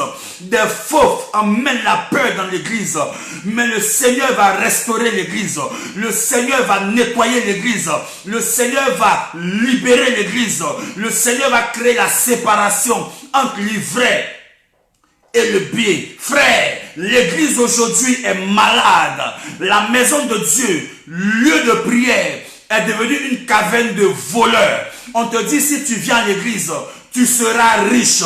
Mon frère, l'église n'est pas une banque. Tu ne seras pas riche parce que Jésus-Christ à la croix n'avait pas un billet de banque dans sa main droite ni dans sa main gauche. Frère, à la croix, Jésus-Christ n'avait pas une pièce d'or dans sa main. Il n'avait que le sang et une pointe dans ses mains. Et ses mains souffraient de la douleur. Lui, dans l'église, on ne vient pas pour être milliardaire. Dans l'église, on ne vient pas pour faire prospérer nos affaires. Non. Il y a un message qui a été donné à l'église. C'est le message de la croix. Jésus-Christ crucifié, ressuscité le 3e jour, pour que toi et moi, nous soyons sauvés et que nous sortions du péché et que nous ayons accès au salut. Jésus-Christ à la croix, il n'y avait pas de l'argent dans sa main, il y avait du sang. Il souffrait de la douleur de ses mains. On te dit, viens à l'église, tu vas te marier. Bien-aimée ma soeur, Jésus-Christ à la croix n'avait pas au-dessus de sa tête une agence matrimoniale pour dire, venez, je vais vous donner des maris. Venez, je vais vous donner des femmes. Non, Jésus-Christ n'est pas une agence matrimoniale. Au-dessus de sa tête, c'était marqué Jésus-Christ, le roi des rois. Bien-aimé frère, l'église n'est pas une agence où tu viens pour trouver un mari, pour trouver une bonne femme, pour trouver de jolis cadeaux. Non, l'église te présentera toujours Jésus-Christ. L'église te présentera Jésus-Christ.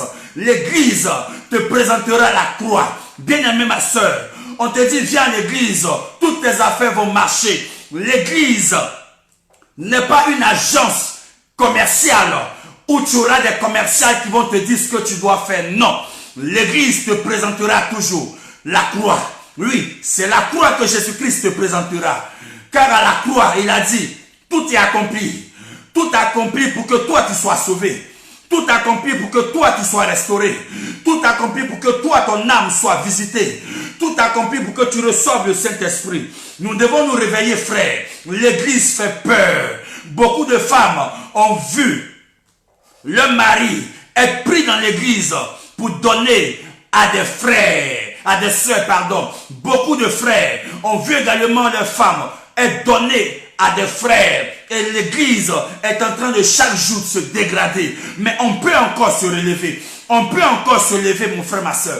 On peut encore apporter la vérité. On peut encore faire l'œuvre de Dieu. On peut encore avoir les yeux ouverts. On peut encore dire à Jésus-Christ, nous avons péché, mais nous revenons à la vérité. On peut encore le faire parce que notre Dieu ne nous a pas abandonnés. On peut encore le faire parce que notre Dieu marche avec nous. On peut encore le faire parce qu'on doit revenir à Christ. On doit revenir à la vérité. Frère, l'église ne doit pas faire peur. Ma soeur, l'église ne doit pas faire peur. L'église doit être une maison où nous venons pour adorer le véritable Dieu. L'église doit être une maison où nous vivons en communion fraternelle. L'église doit être une maison où on vit dans un esprit de partage. L'église doit être une maison où on vit dans un esprit de libéralité. L'église doit être une maison où on a la crainte de Dieu. L'église doit être une maison où seul Jésus-Christ est célébré, où seul Jésus-Christ est glorifié, où seul Jésus-Christ est acclamé. L'église n'a pas deux personne adorée. L'église a une seule personne adorée, c'est Jésus-Christ de Nazareth. Dans l'église, le pasteur n'est pas le sujet d'adoration. Dans l'église, le pasteur n'est pas le sujet de célébration. Dans l'église, le pasteur n'est pas le sujet d'adoration, frère. On peut honorer et on doit honorer l'homme de Dieu. Mais l'homme de Dieu ne doit pas être le sujet de l'adoration. Celui que nous devons adorer, je connais son nom, ma soeur. Celui que nous devons adorer, je sais qu'il est. Celui que nous devons adorer, la Bible dit qu'on l'appelle Emmanuel. Oui, celui que nous devons adorer, la Bible déclare qu'il est le grand je suis. Je suis ton miracle. Je suis ta délivrance. Je suis ta porte. Je suis ton enfantement. Je suis ton exaucement. Celui qu'on doit adorer, frère, c'est je suis. Jésus-Christ ou rien. Jésus-Christ ou rien. Celui qu'on doit adorer, c'est le pain de vie, Jésus-Christ de Nazareth. Celui qu'on doit adorer, il est le chemin du ciel. Lui, c'est Jésus. Il est la vérité. Lui, la vérité libère. La vérité guérit. La vérité transforme. La vérité apporte la joie. La vérité apporte également la délivrance totale à la vie et à la personne de ceux qui t'entourent. Jésus-Christ est la vie. Lui, il est la vie. Jésus-Christ est la vie, frère. Si tu veux la vie, viens à Jésus-Christ. Si tu veux la vie, viens à Jésus-Christ. Si tu veux la vie, viens à Jésus-Christ. Aucune bouteille d'huile ne peut te sauver. Aucun parfum ne peut te sauver. Aucun œuf ne peut te sauver. Aucune boîte de lait ne peut te sauver. Aucun matériel ne peut te sauver. L'argent ne peut pas te sauver. L'argent ne peut pas bâtir ta vie. L'argent ne peut pas créer ton avenir. L'argent ne peut pas tracer le chemin de grâce pour toi. L'argent ne peut pas tracer le chemin du salut. Je connais son nom. Son nom est grand. Son nom est tout puissant. Il dit ma maison sera une maison de Dieu, une maison de prière et non une caverne de voleurs. Nous devons nous lever pour faire de l'église un lieu d'adoration, un lieu de célébration, un lieu d'exaltation, un lieu de louange. Lui, une maison de Dieu et non une caverne de voleurs. Aujourd'hui, l'église est en train de faire peur, alors qu'en réalité, Jésus ne fait pas peur. C'est le diable qui doit être détruit. C'est le diable qui doit être chassé. Mais le frère dans la foi doit être aimé à cause de l'amour de Dieu. C'est pourquoi, mon frère, ma soeur, je te dis, tu peux encore changer de vie. Si tu avais l'habitude de payer les miracles, tu es en train de faire une erreur. Si tu avais l'habitude de payer des délivrances, tu es en train de faire une erreur, parce que tu seras coupable devant Dieu. Il dit, vous connaîtrez la vérité et la vérité vous rendra libre. Tu veux la vérité? Tu veux la liberté, commence à lire la parole de Dieu. Tu veux la délivrance, commence à ouvrir ta Bible. Ouvre ta Bible, médite-la jour et nuit. Il a dit à Josué, médite ce livre de la loi afin que tu réussisses dans toutes tes entreprises. Tu veux réussir, elle est dans la Bible. Tu veux évoluer, elle est dans la Bible. Tu veux sauver ton âme, elle est dans la Bible. Tu veux également aller de l'avant, elle est dans la Bible. Tu veux sauver ta famille et tes enfants, elle est dans la Bible. Il n'y a pas une autre parole, il n'y a pas deux paroles, il n'y a pas trois paroles, il y a une seule parole, Jésus-Christ dans sa Bible. Jésus-Christ dans la Bible. Mon frère, ma soeur, réveille-toi. Jésus-Christ a été choqué. Au lieu de parler de lui, c'est les vendeurs. Au lieu de parler de sa personne, c'est les vendeurs. Au lieu de changer le cœur des gens par la parole, c'est les vendeurs. Où allons-nous? Faut-il que l'église s'égare? Ou faut-il que Christ vienne chercher une église sans tache ni ride? Chacun doit se réveiller. Frère, on doit se réveiller. Frère, notre but en tant que pasteur, c'est pas que les chrétiens nous acclament. Notre but en tant que pasteur, c'est pas que les chrétiens puissent nous aimer. Non. Notre but, c'est que nous soyons aimés de Jésus-Christ. Pour que les chrétiens que nous dirigeons également, le peuple que nous dirigeons, puissent être aussi aimés par Christ. Et qu'ensemble, nous soyons sauvés. Frère, ne cherche pas l'approbation des hommes. Recherche l'approbation de Dieu. Les hommes peuvent te haïr. Les hommes peuvent te rejeter. Les hommes peuvent te baisser. Les hommes peuvent t'insulter. Mais lorsque le Seigneur est avec toi, tout ce que les hommes feront n'atteindra jamais ta personne. Alléluia. Jésus-Christ a été choqué. Il a été outré. Il a été scandalisé. Aujourd'hui, c'est ce que nous voyons dans nos églises. Les vendeurs sont dans l'église. Alléluia. Les vendeurs sont dans l'église. Alléluia. Les vendeurs sont dans l'église. Les vendeurs sont dans l'église. Frère. Notre prière, bien-aimés frères, est basée sur l'amitié avec Dieu. C'est Dieu qui nous a choisis. Notre prière est basée sur l'amitié avec Dieu, qui repose sur trois valeurs. La première, c'est la supplication. Nous rappelons à Dieu ses promesses. Oui, tu peux rappeler à Dieu ses promesses. La deuxième, c'est l'intercession. Nous intercédons, frère, pour que les uns et les autres soient sauvés. Oui, parce que le but de chaque être humain, c'est de retrouver un jour le Père Céleste. Et la troisième valeur, c'est le remerciement. Nous devons tous les jours dire merci à Dieu de nous avoir donné la vie. Nous devons dire merci à Dieu de nous avoir sauvés. Nous devons dire merci à Dieu de nous avoir libérés de l'enfer. Nous devons dire merci à Dieu de nous avoir sauvés de tout ce qui est destruction. Et aujourd'hui, nous avons le salut en lui. Alléluia. Mais aujourd'hui, l'église fait peur. Quand tu invites quelqu'un dans une église, il te dit vos églises vont vendre de l'huile. Quand tu invites quelqu'un à l'église, il dit vos églises vont vendre de l'eau. Quand tu invites quelqu'un à l'église, il dit non, vos pasteurs escrocs. Il dit vos pasteurs voleurs, vos pasteurs menteurs, frères. Nous devons faire attention. Parce que quand on dit à quelqu'un que c'est un voleur, s'il n'a pas volé, il ne répondra pas. Il laissera Dieu être juge entre lui et ces personnes qui l'accusent. Tu n'as pas à te justifier devant les gens. Quand tu es honnête devant Dieu, quel que soit ce que les gens diront sur ta vie, le Seigneur va te justifier. Que les hommes mentent sur toi, que les gens disent des choses sur toi, si tu ne te reconnais pas là-dedans, laisse Dieu être juge entre toi et ces personnes. Et ça, la Bible dit, vous serez persécutés à cause de mon nom.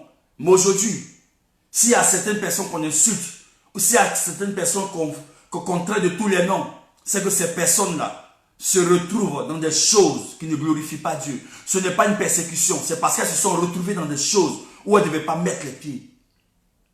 Frère, ce n'est pas parce que tu n'as rien que Dieu ne t'a pas appelé. Il dit, vous serez persécutés à cause de mon nom. C'est le nom de Jésus, la véritable identité de Christ, la véritable conversion qui fera que tu seras persécuté. On ne va pas te persécuter pour dire que tu fais telle ou telle chose. Non. Ils vont chercher à te détruire. Parce que les apôtres, on les persécutait. Pourquoi? À cause de la vérité qui était en eux. Donc on cherchait à les détruire. On ne disait pas que les apôtres étaient des escrocs. Non. On disait simplement que la doctrine qu'ils sont en train de prêcher n'est pas une chose que les pharisiens aimaient. Pourquoi? Parce qu'ils dévoilaient les œuvres des pharisiens. Ils prêchaient la vérité pour ouvrir les yeux du peuple. Or, les pharisiens avaient la loi. Mais eux-mêmes, ce qu'ils se cachaient pour faire, c'était grave. Frère, ouvrons nos yeux. Ouvrons nos yeux. L'église aujourd'hui doit sortir de cette histoire de vente, cette histoire de commerce, cette histoire de vente aux enchères. Parce que la maison de Dieu n'est pas une maison de voleurs. Frère, si tu es réellement converti, si tu es réellement sauvé, si tu es réellement enfant de Dieu, tout ce que les gens vont dire de toi, tu ne diras rien. C'est ceux qui ne sont pas encore convertis. Même quand les gens disent des choses, ils ouvrent la bouche pour répondre. Un véritable enfant de Dieu, un véritable serviteur de Dieu, même quand il vit la persécution, il ferme la bouche et il laisse Dieu être juge entre lui et ces personnes. Tu ne peux pas répondre à ce que les gens disent de toi. La Bible dit, à moi la vengeance et la rétribution. Donc si nous lisons la Bible, nous devons comprendre que toute chose, c'est Dieu qui juge. Mais quand tu réponds, ça veut dire quelque part, tu te sens concerné par quelque chose. Frère, laissons les gens parler, mais nous, faisons ce qui est utile, gagner les âmes. Qu'on ne nous retrouve jamais dans ce que les gens disent de nous. Et nous devons toujours prier pour ne jamais nous retrouver dans ce genre de choses. Et s'il y a des frères qui sont dans ce genre de choses, prions le Seigneur pour qu'ils reviennent à la vérité et qu'ils sortent de là. Parce que l'église aujourd'hui fait peur. Alors qu'en réalité, on ne doit pas avoir peur. Chacun vient à l'église, pas pour se convertir. Chacun vient à l'église pour se faire des amis. Et après, ça devient des amitiés de critique. Après, ça devient des amitiés de jalousie. Après, ça devient des amitiés de colportage. Non, la maison de Dieu est la maison où tout le monde doit se sentir heureux. Un homme de Dieu, un chrétien, quel que soit ce que les gens diront sur ta vie, n'ouvre jamais ta bouche. Laisse Dieu être juge entre toi et ces personnes. Parce que tu sais que tu ne l'as pas fait. Tu sais que tu ne l'as pas fait. Laisse Dieu être juge entre toi et ces personnes. Le menteur utilisera toujours le mensonge pour se faire aimer des gens. Le mensonge utilisera toujours le mensonge, la ruse pour se faire aimer des gens. Le menteur va se faire passer pour quelqu'un qui fait pitié. Mais en réalité, il est en train de séduire dans le but de déstabiliser celui qui est dans la vérité. Oui, le diable utilisera des gens contre toi, mais toi, ne réponds pas. Parce que tu ne te retrouves pas dans des choses qu'ils disent de toi. L'église ne doit pas avoir fait peur. Mais aujourd'hui, l'église fait peur parce que il y a beaucoup de personnes aujourd'hui qui sont dans l'église. Mais la question, sont-ils convertis? Est-ce que ces personnes-là sont converties? Quand Jésus est rentré dans le temple, qu'est-ce qu'il a vu? Il a vu des vendeurs. Et quand on parle de vendeurs, on parle de clients. Donc dans nos églises aujourd'hui, où il y a les bouteilles d'huile qu'on vend, ce n'est pas des chrétiens. C'est une boutique avec des clients. Une église où on vend du sel, ce n'est pas une église, c'est une boutique avec des clients. Une église où on vend de l'eau, ce n'est pas une église, c'est une boutique avec des clients. Mais une véritable église s'appuie sur la parole de Dieu, prêche la vérité, ramène le cœur du peuple à Dieu. Alléluia, gloire à Dieu. Aujourd'hui, nous sommes en train de dire oui, il faut des réveils. Il faut un réveil spirituel dans nos églises.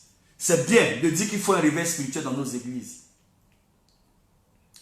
C'est bien de dire qu'il faut un réveil dans nos églises. Mes frères, ce n'est pas les fêtes. Ce n'est pas les anniversaires. Ce n'est pas les cérémonies qui vont apporter le réveil. Non. Le vrai réveil, frère, c'est le retour total à Dieu. Le vrai réveil, c'est le retour total à Dieu par la repentance qui donne la vie du Saint-Esprit en nous. Ce n'est pas les activités de l'église qui constituent un réveil, non. Ce n'est pas les anniversaires de l'église qui constituent un réveil, non. Ce n'est pas la fête de l'église qui constitue un réveil, non. Le vrai réveil, c'est le retour total à Dieu par la repentance sincère et véritable qui donne dans le cœur la vie du Saint-Esprit. Quand une église est réveillée, c'est que cette église est revenue à Christ. Elle s'est repentie de son mal. Elle s'est repentie de son péché. Elle s'est repentie de tout ce qui est mauvais. Et elle s'engage dans la voie du salut. Oui, une église réveillée, c'est une église qui est dans la crainte de Dieu. Où le peuple de Dieu a la crainte de faire du mal à l'autorité ecclésiastique. A la crainte de faire du mal à sa sœur. A la crainte de faire du mal à son frère. Parce qu'il estime que Dieu habite en son frère. Un véritable réveil, frère. Ce n'est pas de s'asseoir là tous les dimanches et puis se partager du pain. Manger du pain entre nous. Manger, boire bissap entre nous. Boire déguet entre nous. Boire l'omludi entre nous. Boire nyamankou, jus de gingembre entre nous. Non, ce n'est pas ça le réveil. Un véritable réveil, ce n'est pas de préparer ou cuisiner du foutou avec la sauce graine pour amener à l'église et puis on partage chacun main la sauce graine avec son placali. Ce n'est pas ça le réveil. Un véritable réveil, ce n'est pas une église où il y a beaucoup de danseurs. Merci Pasteur Oula. Ce n'est pas une église où il y a beaucoup de danseurs. Un véritable réveil dans une église, ce n'est pas une église où la chorale danse, fait des pas de danse pour dire que la chorale est réveillée. Non. Mais dans la chorale, on peut trouver des impudiques. Dans la chorale, on peut trouver de la concurrence. Dans la chorale, on peut trouver la division. Un véritable réveil, frère, je veux te dire aujourd'hui, si réellement tu veux être réveillé, reviens totalement à Christ. Répands-toi de tout ce qui est mauvais et abandonne-toi entre les mains du Seigneur. C'est en cela quand Jésus-Christ viendra enlever l'église, tu seras sauvé parce que tu auras eu la notion de la repentance. Mais les gens viennent danser, ils finissent de danser, ils ont soif, on leur donne leur bissap, ou bien leur nyamankou, ou bien leur jus de gingembre. Quand ils sont à l'église, ils boivent son bissap, il y a vraiment, l'église est réveillée. L'église est réveillée, mais toi tu dors. L'église est réveillée, mais toi tu dors. Parce que tu n'as pas la repentance en toi. Tu es venu danser, mais tu es retenu encore avec le même comportement, frère. La Bible dit, quand ils ont vu Jésus, ils ont dit, qui est cet homme? On dit, c'est Jésus-Christ. Ça veut dire que quand tu es réellement enfant de Dieu, quand une personne te voit, elle doit avoir un changement en toi. Elle doit te voir comme une personne différente d'elle. Pas différemment parce que tu as la voiture. Pas parce que tu es différent parce que tu as une maison. Non. Mais dans ton comportement, ton attitude, ton caractère, ta façon d'agir. Elle doit retrouver le bien en toi. Aujourd'hui, c'est vrai, nos églises sont transformées en restaurants. Il n'y a plus de réveil. Quand il s'agit de faire des fêtes dans l'église, toutes les mamans sont mobilisées parce que c'est des mamans qui aiment manger.